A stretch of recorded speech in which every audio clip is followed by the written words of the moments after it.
We are live here on the set in Houston, Texas at Gospel Radio Nation. And I am your host, Lynette E-Patterson. And I'm bringing it to you straight from the streets.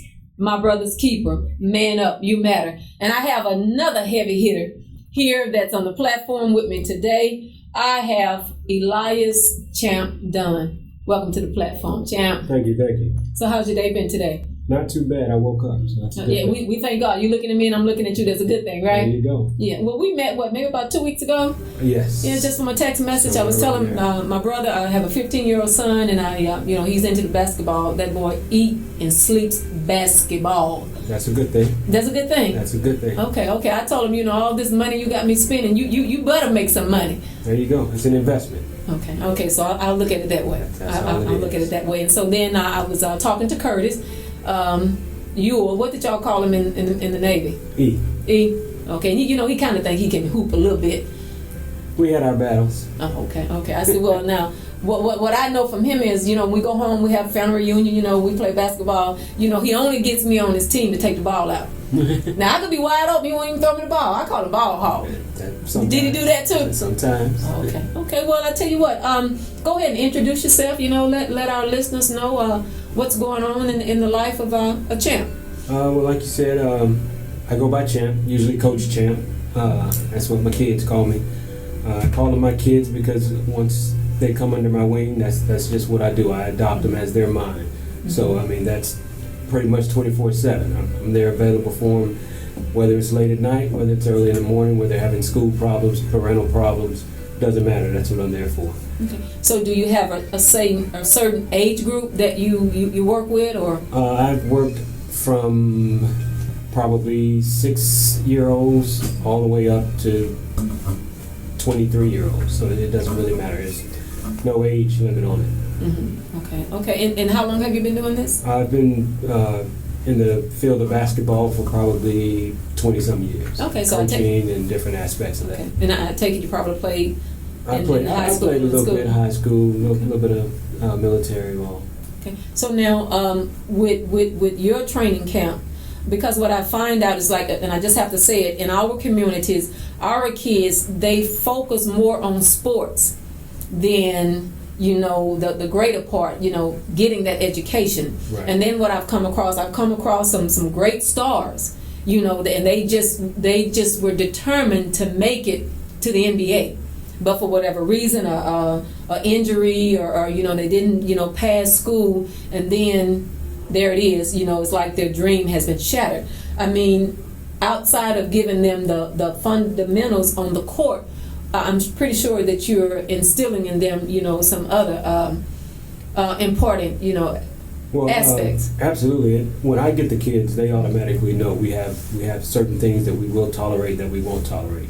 And for one, we got to have good grades. We have to respect our parents, respect our elders. That's good. There's a few things that I tell them that I do not want to see, as far as the pants sagging on the butt and all that stuff.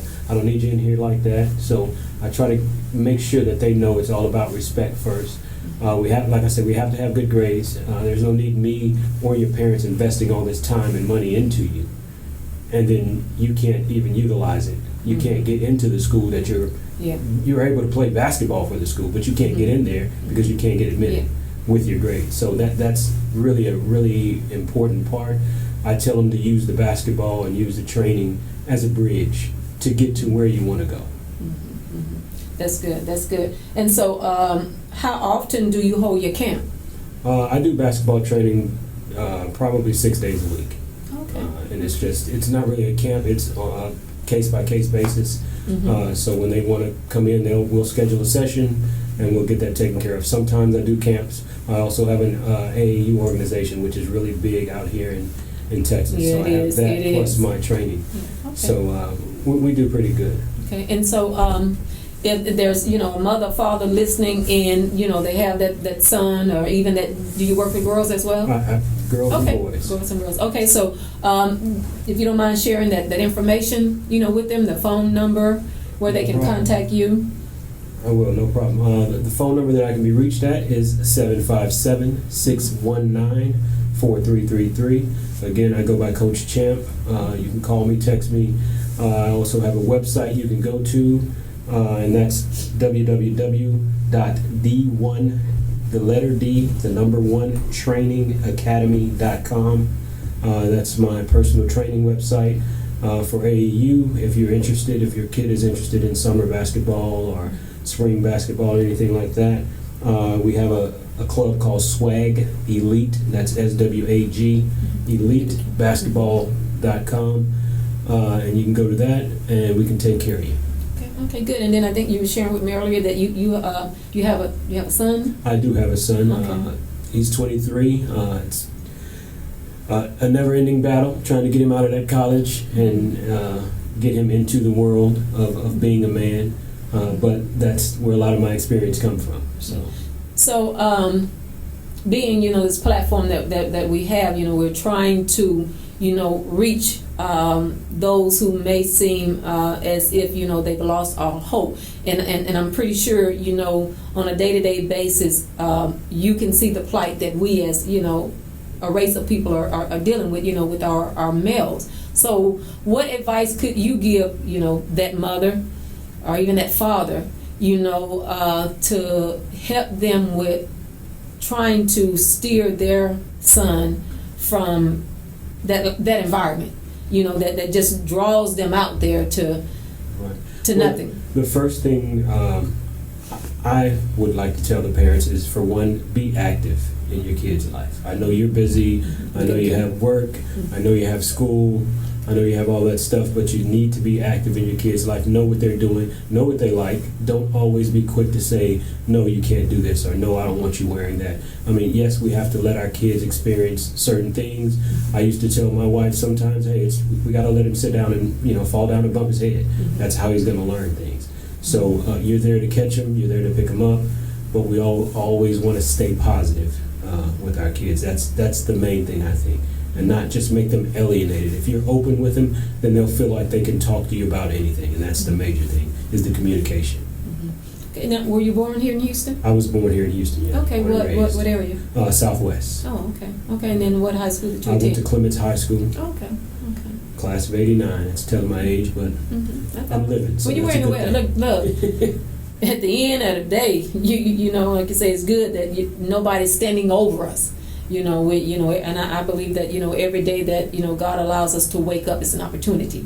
Absolutely. So just you taking the time out to come here today and sit on the platform and share what you're doing. You're giving back. If you can just reach one or two out of the group that you're working with, and I'm pretty sure you work with many, and you probably had some to go on to college and go on to pursue that dream of that career, and I'm pretty sure that somewhere down the line they'll tell somebody, what, I thank God for Coach Champ, that he took the time out, because like you say, we have to begin to pour into our children. A lot of them are just crying out for attention. That's it. A lot of them do what they do, they wear their pants down, sagging and this and that, because they want some attention. So now, did you grow up in a two-parent home? No, I was a single-parent home. My mother raised me the best she could. I had strong aunts, grandmother, of course, like everybody. Grandfather, that was probably the major male role model in my life, was my grandfather. But with the help of all of them and the church family, that's how that's the stayed blessing. on the positive side. That's a blessing, and I believe if we can go back to that concept that we had when my dear down the street, if she saw you doing something before you got home, you were gonna get it, and then when you got home, you got it. So, and I believe we need to go back to that concept. But it's almost now, if you say something to somebody else's child, then that sparks a fight. But I believe it takes a village to raise a child. I mean, with everything that they're dealing with, it's almost like social media puts everything out there. And we're trying to do the best that we can in the home, but when they leave us, we don't know what they come in contact with. Yeah, that's why I say it's very important for the communication. It's very important to stay in their lives, to know what they're doing, even if it's some subjects that you don't want to deal with. Yeah. I think it's important that you talk about those subjects. So, with you growing up being a single parent, what would you say to this grown man who grew up not having that father figure there, But, we look at you and we see that, some kind of way by the grace of God, you made it through. You didn't let your circumstances dictate, your outcome. So what words of encouragement could you give that brother? He may be holding on to some anger, unforgiveness. Right, and I'm one of those individuals. I was very resentful for a while, because I didn't have that male role model that I thought I wanted. But as I grew up, and I also figured out, okay, as my son grows up, I want to make sure that I'm in his life, because I don't want him to have to go through the things that I went through. So, which I'm not saying that were bad things, but it was just certain things that you want to do sometimes that you couldn't because you're in a single parent home. Sometimes your mom might not have known what you wanted to talk about, so you just deal with it.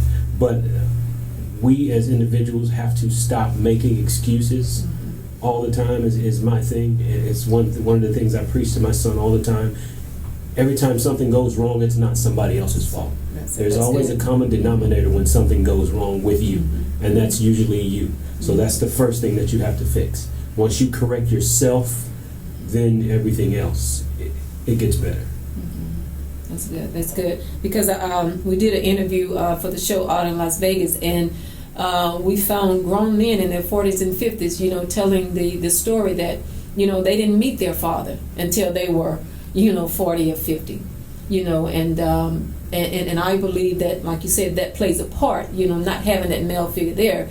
And God did not create us as women to, be fathers. Though sometimes we have to play that role, And so I even commend your mother for, let her know she did an awesome job, and you let her know that the world is a much better place because of Elijah's done.